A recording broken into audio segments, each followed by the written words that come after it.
everyone, Shana Robinson, Wellness A to Z, and this is Microdose Your Wellness. I'm sitting here, it's tea time with my good friend Jack Vandever, and we just spent our third Thanksgiving together, Jack. Third one.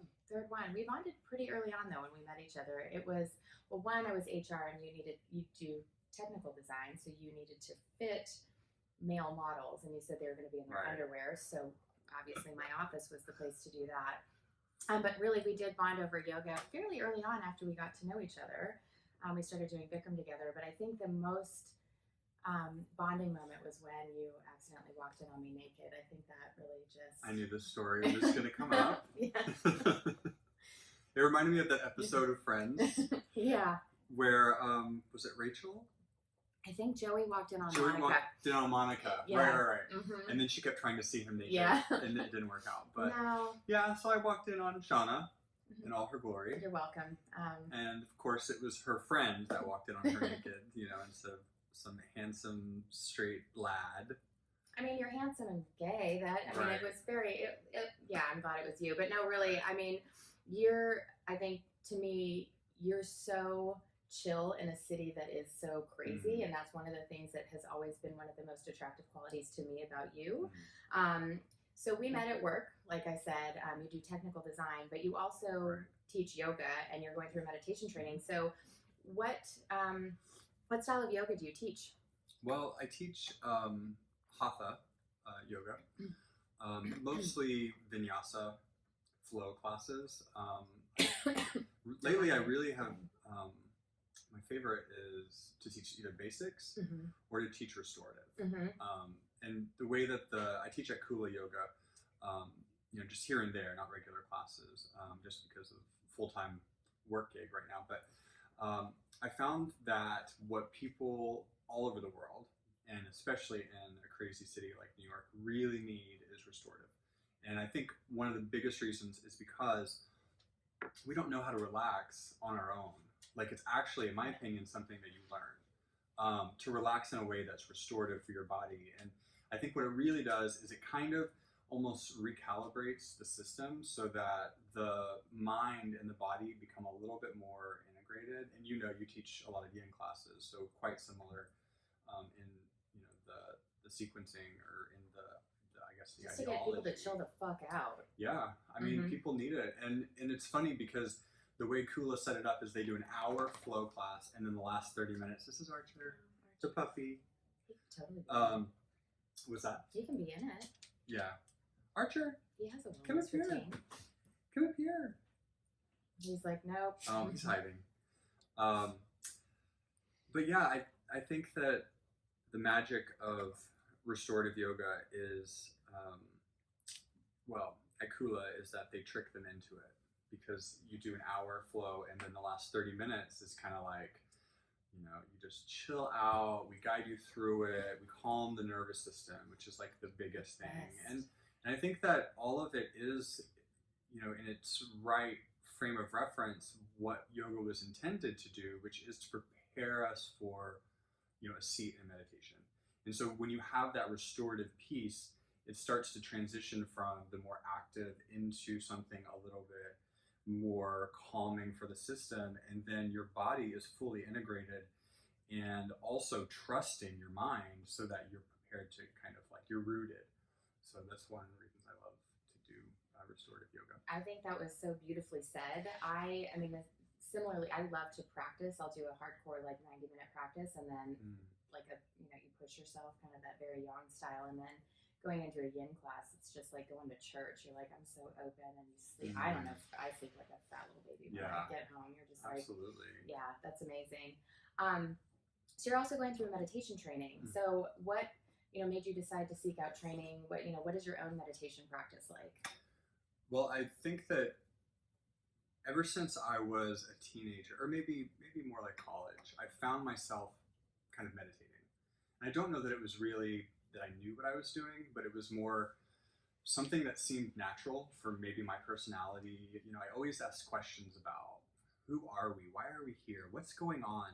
And so I would try to be still just to kind of like process, what's going on around. And it's just something that kind of came natural to me, but I didn't have any guidance in that. So later on down the road, right before we met, I started to explore more like Eastern philosophy through like Vedic traditions, which is kind of the earliest of the Eastern practices.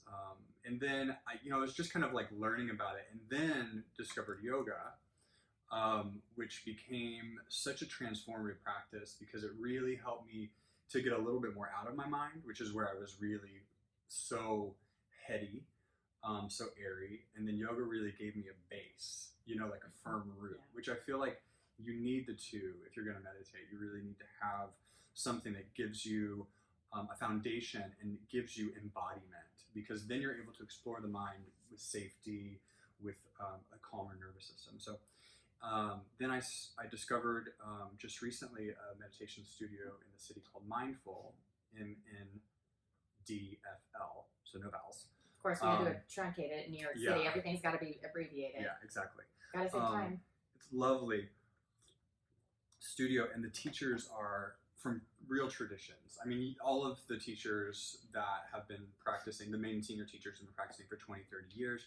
They come from a lineage that they can date back to, thousands of years with whoever wherever the lineage came from. And I think that's important because that's one of the challenges in yoga is, we start to kind of invent a little bit of things, which in its right way isn't wrong. I think it's evolved to that point for a reason, but it's nice in meditation to have a little bit more support from teachers through thousands of years who have like learned, what works, what doesn't work, how that nervous system responds to things.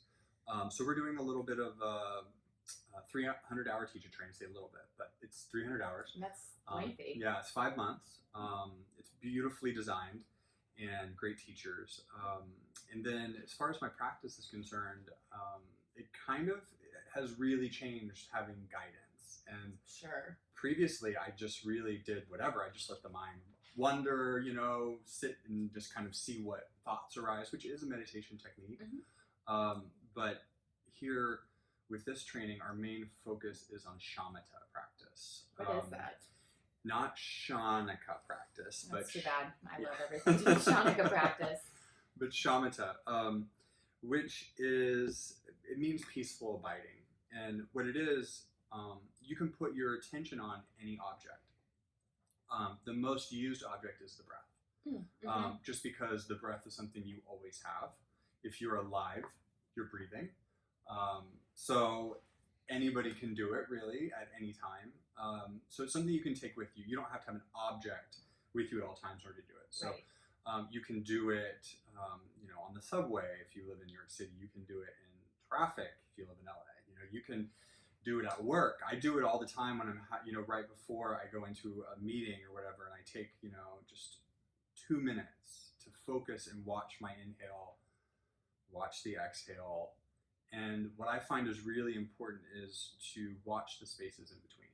So there's the inhale, which we're all familiar with through yoga, is watching the breath. The inhale, there's a small retention at the very top, and that's where you can start to lose your focus. Mm-hmm. And then there's the exhale, and where most people lose their focus is in the resolution of the exhale, because then there's a little bit of a break between. So I find myself kind of narrating the inhale. I'm inhaling, I'm retaining, I'm exhaling, I'm resolving. And I kind of like keep the narration going until I don't need it anymore. Mm-hmm. And then I lose it and I'm just watching my breath. And then thoughts will arise, they come and they go. And you just label it. You're like, oh, I had a thought there. Instead of kind of following it down its rabbit hole, you're just like, thought, push it aside, gently push it aside. So I do that 30 minutes in the morning. And then I kind of try to carry it throughout the day. So you mentioned one thing, and when I start to wrap up, but you mentioned you do some things at work.